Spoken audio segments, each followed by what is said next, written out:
교재 보면서 원격 강의 들으시냐고 힘드셨죠? 이번 시간에는 좀 그래도 여러분들이 현장 교사 업무를 수행하시는데 정말 실질적으로 도움이 되는 그런 좀 강의 자료가 어떤 게 있을까라고 고민하던 끝에 여러분들 모두 실습을 앞두고 계시잖아요. 그리고 이제 추후에 유치원 현장 교사가 되실 거잖아요. 그쵸? 어쨌든 유아교육 분야에서 아이들의 특성에 대해서 잘 알고 계시면 참 도움이 많이 되실 것 같아요. 근데 현장 선생님들조차도 만나면 당황하게 되는 그런 문제 유형들이 있습니다. 그래서 그 아이들 저도 많이 만나봤고요. 그래서 그런 아이들의 문제 행동 유형들을 좀 어느 정도 범주화시켜서 그들을 좀 다루어 봤더니 이렇게 해봤더니 좀 효과가 좋았다. 네, 했던 그 문제 행동의 그 개선되는 과정들, 저만의 노하우, 그리고 제가 이제 여러 전공 서적이나 기타 이론 지식들 배경으로 해서 좀 이렇게 모아왔어요. 그리고 행동, 감정에 좀 초점을 맞춰가지고 이것을 풀어내게 되었습니다. 오늘은 제 파트 1, 공격성과 분노에 대해서 한번 시작해 보도록 할게요. 네, 아기 사진이 보이시죠? 누굴까요? 제 아들입니다. 네, 지금 계속 제가 말씀드렸던 생후 8개월 된 아기예요. 가끔 그 원격 강의 녹음할 때 울음소리 들리셨을 수도 있는데, 네, 저희 아기가 요즘 들어 엄마 껌딱지가 돼가지고 자꾸 저를 찾습니다. 자, 아이들은 대개 돌이 지나면서 걸음마를 시작하고, 저희 아가는 아직은 걸음마 단계는 아니고 이제 붙잡고 일어서는 그런 단계거든요. 네, 그래서 돌이 지나면서 걸음마 시작하고 두 돌 지나면 24개월 정도 되면 말을 막 하기 시작하죠. 그리고 이때부터 초등학교에 입학하기 전까지 너무 막 재롱도 부리고 애교도 부리고 요새 너무 예뻐 죽겠어요. 배시시 웃고 엄마 코도 깨물고 아이들이 부모에게 할 수 있는 효도의 반 이상을 이 시기에 한다고 해도 과언이 아닐 정도로 너무나 예쁘고 사랑스럽습니다. 그런데 이렇게 천진스럽고 귀엽기만 해야 할 아이가 다른 사람을 때리고 공격하고는 자기는 절대로 안 그랬다고 발뺌하면 선생님들은 어리다고 그냥 넘어가야 할지, 다른 아이들에게 피해를 주기 때문에 호되게 혼을 내야 할지 난감하기 짝이 없죠. 하지만 선생님들이 먼저 알고 계셔야 할 것은 어린 아이들의 이런 공격적인 행동은 매우 일반적이고 정상적인 발달 과정의 하나라는 겁니다. 뭐라고요? 굉장히 정상적인 발달 과정 중 하나가 바로 이 공격성이라는 거예요. 즉, 지금까지 여러분들이 공격적이야. 쟤 너무 좀 공격성이 있어요. 쟤 되게 좀 문제 행동 많이 하고 애가 공격적이에요. 라고 얘기하면 굉장히 우리는 현장에서 부정적인 단어로 쓰이죠. 굉장히 네거티브한 그런 단어로 쓰이는데 일단 지금 선생님들이 먼저 가지셔야 되는 생각, 태도, 공격적인 것, 공격성은 정상적인 것이다 라는 것을 좀 알아두셨으면 좋겠어요. 다시 한번 말씀드릴게요. 이러한 공격적인 행동은 매우 지극히 일반적이고 정상적인 아기가 성장하는 발달 과정의 하나라는 것 기억해 두세요. 특히 6살 이전의 아이들, 저희가 현장에서 만나는 아이들이죠. 6살 이전의 아이들은 아직 자신의 충동을 잘 조절하지 못하기 때문에 때리기, 발로 차기, 깨물기 등의 난폭한 행동을 종종 합니다. 또한 좀 더 커서 남을 때리는 것이 잘못된 행동이라는 것을 분명히 알아도 경우에 따라서는 자기 스스로를 조절하지 못하고 폭력적인 행동을 할 때도 있습니다. 다만 이러한 폭력적인 행동은 대부분 성장하면서 소멸되죠. 제 수업 듣고 계신 여러분들 중에 혹시 좀 마음에 안 든다고 주먹으로 머리를 치거나 욕을 하거나 소리를 지르시는 분 계신가요? 물론 나만의 독립적인 공간에서는 그럴 수 있지만 사회적인 어떤 그런 환경에서 그러신 분은 거의 없으실 거예요. 자, 이때 교사의 가장 중요한 역할은 아이가 왜 때리는 행동을 하는지 그 이유를 알고 이해하는 것입니다. 그리고 유아들이 때리는 것, 무는 것, 그리고 뭐 소리 지르는 것, 물건 던지는 것 등의 공격적인 행동을 하지 않고도 자신의 감정을 표현하는 방법을 가르쳐 주어야겠죠. 아이가 성장해 간다는 것은 사실은 그 아이 자신에게도 참 힘든 과정이에요. 우리 다 겪어봤잖아요. 아이에게는 발달 과정에서 꼭 해야만 하는 숙제들이 있죠. 발달 과업들이 있죠. 이러한 것들을 해 나간다는 것 자체가 스트레스라고 할 수 있겠습니다. 이러한 발달 과정의 숙제를 해내기 위해서는 뭐가 필요할까요? 에너지가 필요하겠죠? 그렇다면 이러한 에너지는 어디에서 올까요? 네, 조금 약간 어폐가 있는 듯 보이지만 바로 공격성입니다. 저 사람은 참 공격적이야 라는 말 어떻게 들리세요? 어감 자체가 굉장히 강하고 다루기 힘든 사람일 것 같은 부정적인 느낌을 받으시죠? 그러나 공격성이라는 것이 우리의 느낌처럼 그렇게 나쁜 의미만 갖는 것이 아닙니다. 공격성은 옛 것을 허물고 자기만의 새로운 것을 만드는 데 필요한 에너지라고도 볼 수 있겠습니다.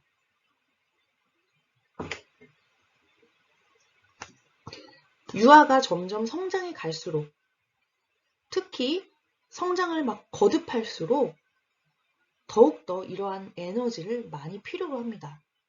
공격성과 심리적 독립, 스스로 알아서 한다는 것은 뗄래야 뗄 수 없을 만큼 밀접하게 관련이 있습니다. 왜요? 공격성이라는 것을 조절하는 능력이 곧 자기 조절 능력이죠.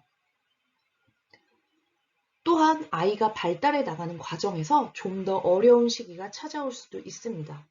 이 시기를 잘 해결하고 넘어가기 위해 아이는 자신이 가지고 있는 에너지를 그쪽으로 쏟아 부어야겠죠. 그래서 이 시기에는 자신을 통제하고 조절하는 데에는 신경을 덜 쓰게 될 수도 있습니다.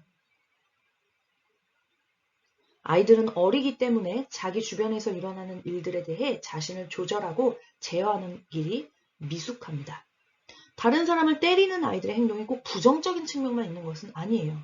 이것은 어찌 보면 아이를 둘러싸고 있는 세상 안에서 자기 자신을 통제해 나가기 위한 일련의 과정에서 나타나는 모습일 수도 있겠습니다. 네, 지금까지 제가 계속 이야기한 것, 공격성이라는 것 자체에 대한 너무나 부정적인 인식을 조금 버리시라는 말씀 다시 한번 드리면서 넘어가겠습니다. 자, 우리가 실습을 딱 나갔어요. 눈앞에 아이들이 자유선택 놀이 시간에 놀이를 하고 있습니다. 이때 만날 수 있는 공격적인 유아는 어떤 유아들이 있을까요? 네, 이미 많이 보신 분들도 계시겠죠. 원하는 것을 할 수 없을 때 남을 때리는 유아. 네, 친구만 때리면 다행인데 친구만 때리지 않죠. 선생님도 때리고 뭐 지나가는 조리사님도 때리고 그럴 수 있어요. 기분이 나쁘면, 분노하면. 놀잇감 등 물건을 집어 던지는 유아. 깨물고 꼬집고 핥히는 유아. 침을 뱉는 유아. 이 외에 뭐 욕설을 하는 유아 등이 있겠죠. 자, 이때에 일단 여러분들 실습 가실 거잖아요. 현장 교사의 역할은 조금 달라질 거고요. 실습생의 역할은 즉시 공격적인 행동이, 즉 남에게 피해를 줄 수 있는 행동이 중단될 수 있도록 조치는 취하시되 안 돼! 그만! 하고 그 자리에서 그 아이를 들고 이동을 시킨다든지 하는 중단이 될 수 있는 스탑이죠. 중단될 수 있도록 조치는 취하되 절대 직접적인 중재는 하지 마시기 바랍니다. 왜냐하면 그렇게 될 경우에는 책임 소재가 실습 선생님께 가게 돼 있어요. 직접적인 중재는 하지 말고 반드시 그 즉시 담임 선생님을 호출하거나 담임 선생님이 부재 중이시라면 옆반 선생님을 호출해서 정확한 상황을 전달하시기 바랍니다. 네, 예시를 한번 볼게요. 친구를 깨무는 영진이가 있습니다. 만 4세 남아 영진이는 선우와 함께 블럭놀이를 하고 있었어요. 그 둘은 주차장을 만들고 있었는데 선우가 주차장은 재미없어 라며 자동차 경주장으로 바꾸자고 해서 다른 아이들에게 막 권유를 하는 거예요. 하지만 우리 영진이는 계속 주차장 놀이가 하고 싶었던 거예요. 다른 친구들이 선우의 이야기를 듣고 자동차 경주장으로 놀이 주제가 바뀌면서 바퀴 달린 자동차로 경주장을 달리는 시험을 막 하니까 갑자기 영진이는 선우의 팔을 앙 깨물어 버렸어요. 네, 선우 어떻게 됐을까요? 울음이 터졌겠죠. 그리고 도움을 요청하겠죠. 선생님, 얘가 나 깨물었어요. 그쵸? 이 정도는 일반적인 예시가 되겠죠. 그런데 이 선호라는 친구, 만약에 보통이 아니라면 똑같이 영진이를 때리거나 물거나 하는 유혈 사태가 일어날 수도 있겠습니다. 먼저 공격성의 범주에 해당하는 행위는 어떤 것들이 있을까요? 무는 행위, 소리 지르기, 물건 던지기, 때리기, 욕설하기 등이 있습니다. 그래서 오늘 우리는 무는 행동, 그리고 때리는 행동, 던지는 행동 이렇게 세 가지만 보도록 할게요. 소리 지르기 같은 경우는 상대적으로 공격성의 범주에 해당하기는 하지만 비교적 훈육이 좀 편안한 그런 범주라고 보았기 때문에 오늘은 시간 관계상 무는 행동, 물건 던지기, 때리기 이렇게 세 가지 보도록 할게요. 아까 나왔던 영진이 사례는 제가 이 수업이 끝난 후에 어떻게 하면, 솔루션이 어떻게 하면 좋을지에 대해서 여러분들이 한번 연습을 해보시길 바라는 마음에서 가져와 본 사례입니다.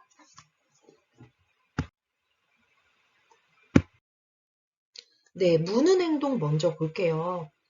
돌전의 아이들, 특히 유치가 나오는 시기의 아이들은 흔히 깨물기를 하죠. 이가 날 때 잇몸이 근질근질하고 예민해지기 때문이에요. 저희 아기도 그래요, 지금. 그래서 이 시기의 아이들은 아무거나 입으로 가져가 빨고 깨뭅니다. 장난감이나 옷자락, 양말들을 물기도 하고 부모나 다른 사람을 깨물기도 해요. 저희 아기도 저의 얼굴을 빤히 보다 갑자기 제 코를 깡 하고 깨물기도 해요. 네, 이것은 절대 공격성의 발현이 아니죠. 네, 그냥 가만히 놔두시면 됩니다. 잘 물 수 있는 것, 안전한 것을 제공해주면 됩니다. 18에서 30개월 사이의 아이들에게서도 깨무는 행동을 자주 볼 수 있는데 이 시기의 아이들은 자신이 다른 사람을 깨물었을 때 그 사람이 아프다는 것을 이해하지 못합니다. 그리고 취학 전 아이들에게서 나타나는 이런 깨무는 행동은 아주 심하게 비정상적인 것은 아니죠. 이 시기에 꽤 많은 아이들이 최소한 한 번은 다른 사람을 물어본 경험이 있을 정도니까요. 이런 행동은 성인이 돼가면서 성장하면서 점점 소멸된다라는 점 기억해 두시면 별거 아니라는 거 이해되시죠? 그래서 어린이집 후에 취업하시거나 어린이집에서 계시게 되면 아기가 막 깨문다고 해서 이게 막 공격성의 표출이다라고 이렇게 너무 편협하게 생각하실 필요는 없어요. 상황과 맥락을 잘 보셔가지고 공격성이 발현된 것인지 아니면 그냥 단순한 반복 행동의 하나인지를 보셔서 판단하셔서 중재를 하시면 되겠습니다. 문제는 30개월 이후의 아이들이에요. 또래 아이들이 많이 뒤섞여 있는 특히 유치원의 경우 이런 무는 행동 종종 일어나죠.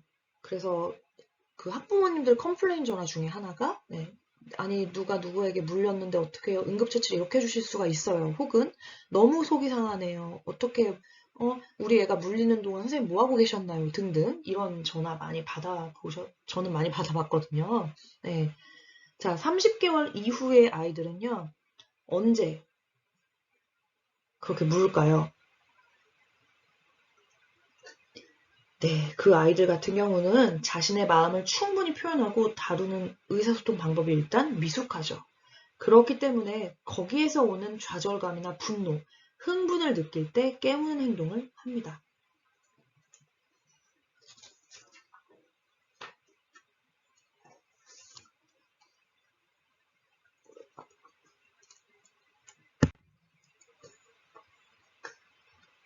(30개월) 이후에 아이들이 사람을 무는 그런 이유에 대해서 오은영 박사님 아시죠?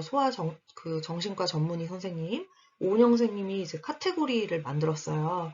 근데 왜 아이들은 물까를 봤더니 첫 번째는 어떤 상황에서 공포를 느끼기도 하고 화가 나고 좌절감을 느끼기도 하는데 이런 것들을 아직 능숙하게 극복하거나 대처하지 못했을 때 무는 행동을 한다고 합니다. 또한 아직 자신의 충동을 잘 조절하지 못해서 물기도 합니다. 특히 자신이 코너에 몰렸다던가 다른 아이가 자기를 다치게 할 것 같은 두려움이 느껴졌을 때 앙 하고 물게 되는 거죠. 일종의 자기 방어라고 볼 수 있겠습니다. 또한 자신의 생활에서 아주 중요한 변화가 생겼을 때 아이들은 흔히 마음이 불안해지죠. 예를 들어 동생이 태어났다든지 새로 이사를 간다든지 엄마 아빠가 뭐 이혼을 하셨다든지 이때 불안해지면서 공격적인 행동이 나올 수 있는데 이런 공격적인 행동의 표현으로 다른 사람을 물기도 합니다. 그리고 이제 가장 유아기에 많이 보여지는 어떤 공격 행동의 그 원인이 다른 사람의 관심을 받으려고 할 때 이렇게 무는 행동을 하기도 하죠. 자, 만약에 이렇게 어떤 일련의 이유로 이와 같은 30개월 이후에 아이들의 무는 행동의 원인 중에 하나로 애가 물었어요. 네, 교실 상황에서 A라는 아이가 B를 물어버렸어요. 이때 선생님 어떻게 하실 건가요? 먼저 두 아이를 먼저 모두 확인을 합니다. 다친 데는 없니? 괜찮니? 네. 자, 그런데 저 같은 경우도 어떻게 하냐면 현장에 있으면 이론으로는 알고 있는데 너 지금 뭐 하는 거야? 친구 물면 어떡해? 이렇게 나와요, 말이. 예. 근데 그러면 안 된다는 겁니다. 그렇게 하시면 안 되고 어떻게 우리는 대처해야 되는지 일단 무조건 공격성을 보이는 아이들의 경우에는 침착하고 단호해지셔야 돼요, 선생님이. 침착하고 단호해지셔야 된다. 적을게요. 침착,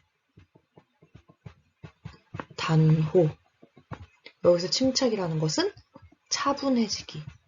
즉, 선생님이 먼저 너무 흥분하지 않기입니다. 저는 어떤 경우도 봤냐면, 한 아이가 다른 아이의 팔을 물었는데 피가 났어요. 근데 그걸 보고 선생님 한 분이 너무 놀라셔가지고, 어머, 어떡해요? 선생님, 어떡해요? 이렇게 되신 거예요. 근데 그런 모습을 아이들에게 보여주시면 안 돼요. 왜죠? 그 문 아이가 굉장히 큰 죄책감을 느낄 수도 있고 하기 때문에 선생님이 먼저 너무 놀라시면 안 되겠습니다. 네. 자, 두 아이를 먼저 모두 확인하시고 그리고 화내지 마시고 차분하게 이야기를 나누세요. 어떤 상황이었는지 만약에 못 보셨다면 그리고 두 아이 모두의 이야기를 들으시도록 하셔야 됩니다. 두 아이 모두의 이야기를. 그리고 물린 아이와 문 아이 양쪽 모두 다 지원을 해주셔야 돼요.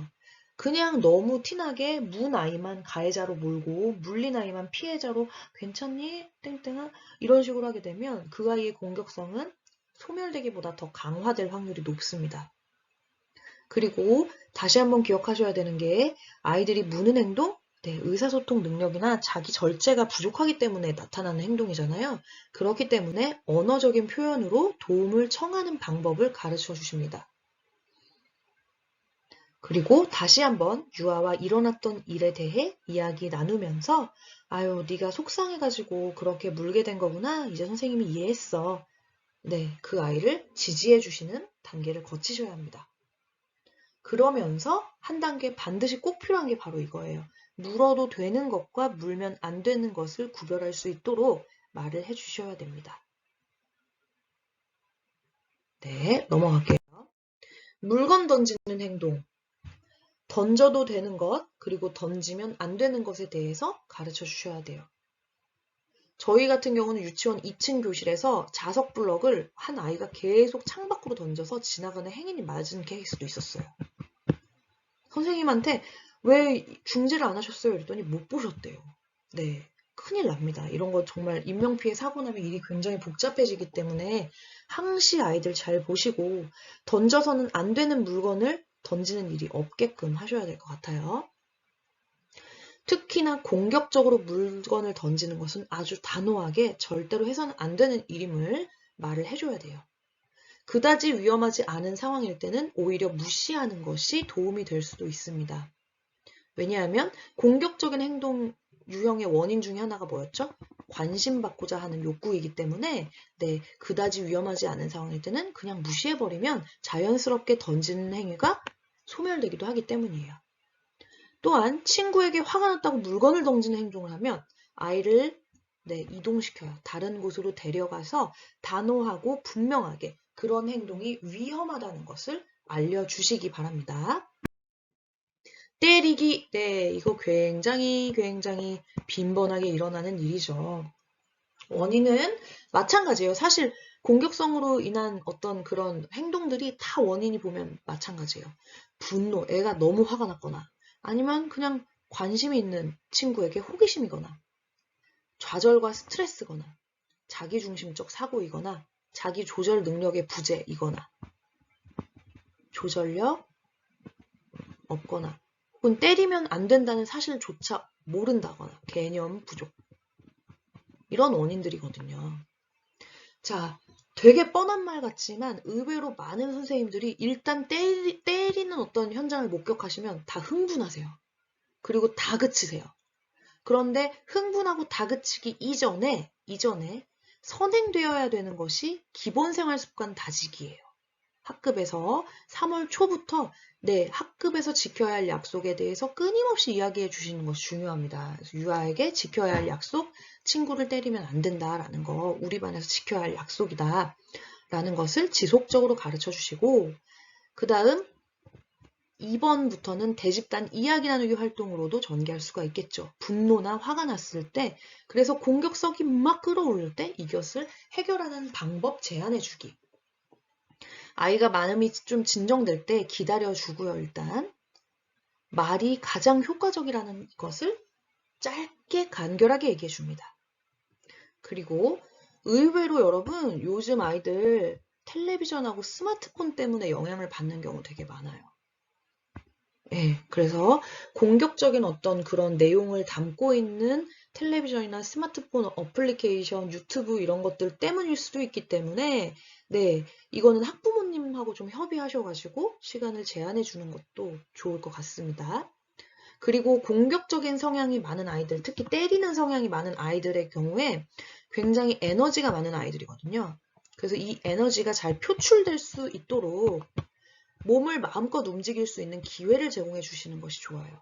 예전에 우리 아이가 달라졌어요의 그 채희라는 여자아이가 한번 나왔었는데 얘가 5살인데 그냥 입을 열면 무조건 욕이에요. 그리고 다른 친구들 때리고 막 물건 던지고 막 모든 것들을 다 했는데 그때 제시했던 솔루션이 뭐였냐면 검도를 배우는 거였어요. 자기 수련의 어떤 그런 과정. 예. 그래서 몸을 마음껏 움직일 수 있는 기회를 충분히 제공해 줄 것까지가 솔루션이라고 할 수 있겠습니다. 아이가 다른 사람을 때릴 때 즉시 멈추게 하고 이게 실습 선생님들의 역할이죠. 즉시 멈추게 하고 아이의 감정을 이해해 주기입니다. 네, 때리기는 여기까지만 할게요. 자, 이게 제일 중요해요, 여러분. 이거 제가 만든 거거든요. 네, 요거 잘 기억해 두시면 좋을 것 같아요. 이거는요, 비단 때리는 행동뿐만이 아니고요. 뭐 소리 지르기, 처음에 했던 물기, 그리고 욕하기, 그리고 던지기, 물건 던지기, 뭐 때리기 등등 모든 어떤 공격성과 관련된 행위가 나타났을 때 적용해 볼 수 있는 대화법입니다. 그래서 추후에 현장 가시면 꼭 좀 한번 활용해 보셨으면 좋겠어요. 자, 일단 기본적으로 이 대화법을 하시기 전에 가지셔야 되는 마음가짐. 첫째, 제가 처음 슬라이드 때 얘기했었죠. 공격성은 아주 일반적이고 자연스러운 것이다. 즉, 공격성에 대해 너무 과도한 부정적인 인식을 버리실 것. 두 번째, 교사가 먼저 흥분하지 않기입니다. 그럴 수 있잖아요. 내가 별로 안 좋아하던 친구였는데 근데 그 친구가 하필 그날 내가 보는 앞에서 다른 친구를 때리는 모습 목격한 거예요. 그러면 100% 선생님들 어떻게 반응하세요? 김땡땡 지금 뭐 하는 거예요? 친구 때린 거야 지금? 너 일로 와봐. 이렇게 된단 말이에요. 그러시면 안 된다는 거죠. 교사가 흥분하는 거 바로 멈추시고 지금부터 대화법 말씀드릴게요. 땡땡아, 많이 화가 나 보인다. 무슨 일 있었는지 이야기해 줄래? 라고 먼저 말을 걸어주세요. 그리고 그랬구나. 선생님도 어릴 적에 화가 났는데 땡땡이처럼 다른 사람을 때리기도 했었어. 그런데 때리는 행동은 위험한 행동이야. 혹은 때리는 행동은 절대로 해서는 안 되는 행동이야. 네, 단호하게 얘기해 주세요. 단호하게. 그리고 이 아이가 좀 흥분을 가라앉힌 이후에 이제 그 후에 대화를 나눌 수 있습니다. 앞으로 또 너무 화가 많이 나서 친구를 때리고 싶을 때 때리는 행동 대신에 어떤 행동을 할 수 있을까? 그 아이와 함께 때리는 행동 대신 할 수 있는 방법을 찾아보는 거예요. 네. 저 같은 경우는 여기 뭐 박수를 아주 크게 치는 거야 라고 적어놨는데 이거는 변화할 수 있겠죠. 선생님이 대화를 어떻게 나누시느냐에 따라서 어떤 방법들이 있을까요, 여러분? 뭐 풍선을 불어보기, 그리고 기지개 키기, 그리고 사실 때리는 것보다는 소리 지르는 게 낫죠. 예, 소리 지르는 게 낫죠. 뭐 등등 아이와 협의하셔가지고 어떤 방법으로 할지에 대해 때리는 행동 대신 대안책에 대해서 이야기를 나눕니다. 책에 대해서 이야기 나누기. 그리고 약속을 지키면 선생님이 칭찬 스티커를 줄게. 여기에 플러스로 약속을 지키지 않으면 어떡할 거니? 까지 들어가시면 돼요. 예, 반복적으로 하시다 보면 분명히 소멸됩니다. 꼭 기억하셔야 되는 것, 문제 행동 유아 다루실 때는 제일 중요한 것이, 이거 너무 중요해요. 일관성입니다. 우리가 수없이 많은 양육서적이나 전공서적 보시면서 원론적이고 뻔한 얘기라고 치부하시고 그렇게 해봤는데 안 돼요 라고 말하시는 선생님들 모니터링 해보면요. 100% 일관성이 없으시거나 혹은 본인은 침착하고 차분하게 대처한다고 하셨는데 굉장히 매우 화가 나 계시거나 감정의 기복이 이렇게 있으세요. 그래서 다시 한번 말씀드리지만 정리해보자면 첫째, 공격성 이라는 것 자체가 굉장히 일반적이고 자연스러운 아이들 성장의 과정이라는 거 인정해 주시고요. 두 번째, 공격성에 대한 어떤 부정적인 인식을 없애주시고 세 번째, 교사가 먼저 흥분하지 마실 것 그리고 객관적인 눈으로 아이들 한 명 한 명을 너그럽게 바라보실 것 단 위험한 행동이나 정말로 해서는 안 되는 행동에 대해서는 단호하게 지도해 주실 것 그리고 아이의 마음 많이 만져주실 것 이렇게 말씀드리도록 하겠습니다. 어떻게 오늘 강의 내용 좀 도움 많이 되셨으면 좋겠네요. 앞으로는 계속 이런 식으로 아이들의 문제행동 유형들 좀 정리해갖고 같이 이야기 나눠보는 시간도 원격 강의에 포함시키도록 하겠습니다. 고생하셨습니다.